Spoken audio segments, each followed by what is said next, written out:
Welcome to Queer Conversation. In the virtual studio with me today is Laneikka Denne. Laneikka is a playwright and producer and is showing her latest play, FEMINAZI, as part of World Pride and as one of two lesbian-led plays at a Belvoir theatre. So why don't you tell us what this play is all about, Laneikka? Absolutely. The title is one that gets everyone because I think people have a lot of ideas of what that word means and where they've heard it before. But its history and the reason that the play is called that is because that is a word that men have used against anyone who isn't cis male identifying for like hundreds and hundreds of years. And I sort of just got obsessed with this idea of someone that we watch on stage that isn't a cis man, that is an anti-hero, and what that would sort of look like in a queer space and what that would look like within lesbian territory, and just started dabbling with this idea of what would it be for someone to be a self-proclaimed feminazi in order to like entirely like oppose men and oppose any ideas that they put on them by reclaiming them. And I got really interested in this anti-hero that was reclaiming this title.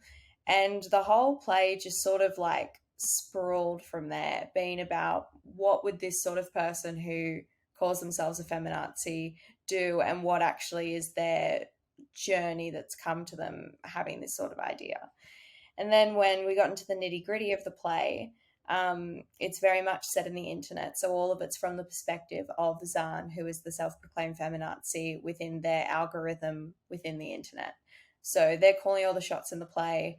We're sort of following this journey going, oh my God, like this is a little bit problematic. This is really problematic. What's happening? We hear a few points where we're like, do we have queer bias within ourselves? Do we think some of these things, even though we're from the LGBT community or the hetero community, etc., and where does this come from?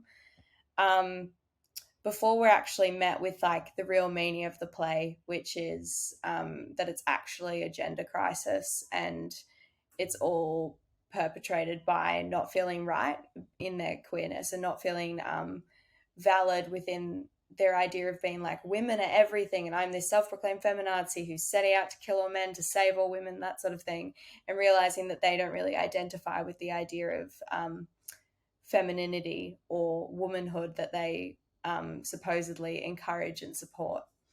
So yeah, it's a huge work. I also think it's a really important work for gender crisis and that sort of stuff. That's something that's been really prevalent within my life, and the people around me are all going through these huge gender crises because of heteronormativity and that sort of stuff, and just seeing how much heteronormativity, even within our queer world, still perpetrates our life and makes life hard and makes us think weird things because we just don't feel like we fit right anywhere. So it's a play that I hope really expands the idea of queerness. It is about, or you're talking about your generation Z. Yeah. And you're talking about the gender crisis that your generation is going through, which I don't understand. Can you Yeah. explain that to me? It's actually it's very Gen Z in its entirety. It's sort of like this new crisis of queerness where we have all these labels and language to finally articulate things that like androgyny that has existed for hundreds and hundreds of years, if not thousands of years, and things like that are now starting to come to the like surface, where we can start using some of these terms and identifying in certain ways, but also all of the crisis and all of the things that come with doing that. And even from other parts of the queer community, some people like, these are great and like I love these terms. Other people like they don't exist. I've even found in promoting this play, like we're having a lesbian and non-binary folks night where anyone who feels like they identify as either of those or anywhere in between, it's not like a parameter thing, can come and see the play and have a panel after and that sort of thing.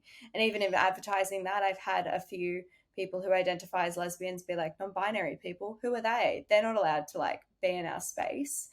Because I feel like within all the trauma that everyone in the queer community has gone through in their own different ways that I can't speak for, it's like we're all a little hurt and we don't want anyone taking up our space within our queer space. And I felt that to be really prevalent. And I really hope that this play just makes us go, oh, we all have these weird queer biases. We shouldn't have any of this. Like, we should just love each other for whatever type of queer we are, and sort of come together instead of constantly like bringing others down. There was a comment in a lesbian group. It was like, non-binary, ha ha ha, why would they be here? And I just think that's really awful. And I think it just shows that like this is still where people's heads are at. And yeah, I think Gen Z, which I think is the point of the play, are much more open to people just exploring who they are within their queerness, and that that's totally okay. But I think even within that, it could just still be so much more expanded. And I think within older generations, seeing Gen Z, because of all the history and queer trauma that everyone in older generations and to this day has gone through, it would be hard to see people sort of like evolve the word queer and evolve what it is to be now. And in some places it can be a lot easier to be queer now than it once was. To me, it's an overwhelming inequality within queerness, that from either side your queerness is more valid than mine, which I think to me is the real point of the play, is that all queerness is valid, and that all of this arguing and like seeing who is better and all the inequality is literally just caused by heteronormativity, and it putting us all in competition with each other and like who is more valid, and making sure that LGBT is still out there and people still know that this whole community is valid. But I feel like heteronormativity puts us all against each other, like we all have to be more valid than the other, if that makes sense. And I just really hope that this work shows us that that is, as it is satirical, it is silly that we would want to kill all the men in the world. It is silly that we would want to put someone above the other person, and that really we just need to evolve, that all of it is beautiful. Queer is just however you identify in whatever moment that is. And I think that's really lovely about Gen Z starting to come to that. Can a non-binary lesbian exist? Well, that was the question that actually sparked the play. I thought that that was a ridiculous question, because I said, of course, from my Gen Z, and that I actually, like, I'm very much like, everyone is valid. However you would identify and experience is how you identify and experience.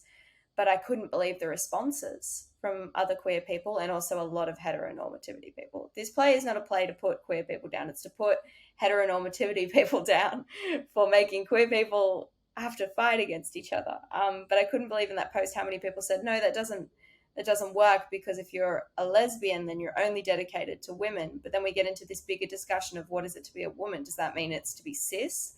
And then that's ableist culture, to be able to say to someone that you have to be a cis woman in order for like a lesbian to like you. And that means that they would have to be cis. And it's like, it just all seems a bit silly that even within the queer community, because of heteronormativity, we're having these arguments. It should just be, if you identify as a non-binary lesbian, and they're the words that make you emotionally feel seen, and that's how you experience the world, that's how you experience the world.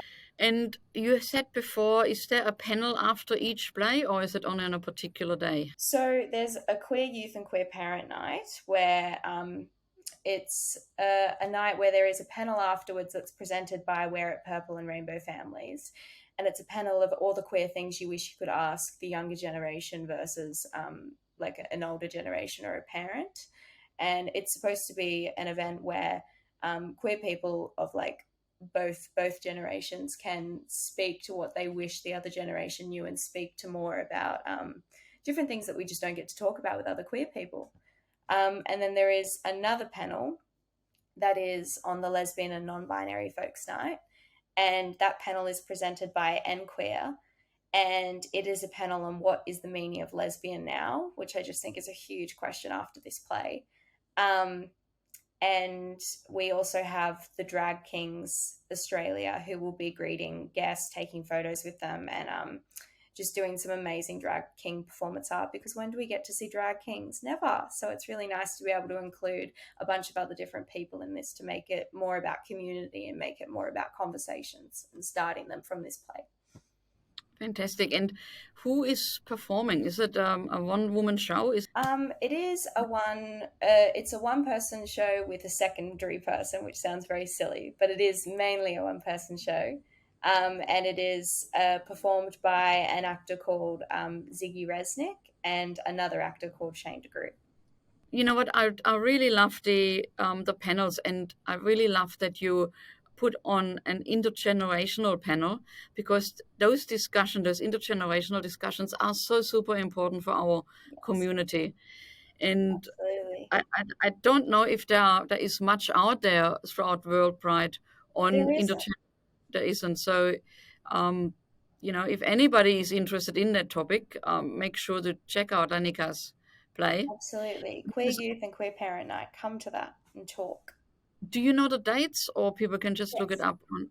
Tuesday, 28th of Feb for Queer Youth and Queer Parent Night, and March 8th for Lesbian and Non-Binary Folk Night. Both panels will be amazing. So apart from getting involved with that thinking process, what is there something very specific that you hope people take away?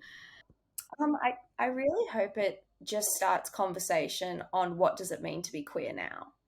And I really hope it builds acceptance from people, and that they see that we all have, from both heteronormative and queer communities, we all have bias within ourselves, and that doesn't have to be a hard thing to swallow or a thing where you have to lash out at someone. It's literally just bias. And if we work out what we are ignorant to and what we need to learn about more and what we need to accept more, we can just build a really nicer world, and just make sure that everyone in the queer community and that our hetero allies start doing it too just feel nice and warm. So I really hope it just starts a conversation on what does it mean to be queer now. I'm sure it will, especially on those panel nights, because that's always very interesting to hear different people's thoughts on a topic like that. Well done. That sounds like a really exciting play at the Belvoir, launching on the 22nd. Thank you for joining Queer Conversation, Laneikka, and all the best with the play. You too.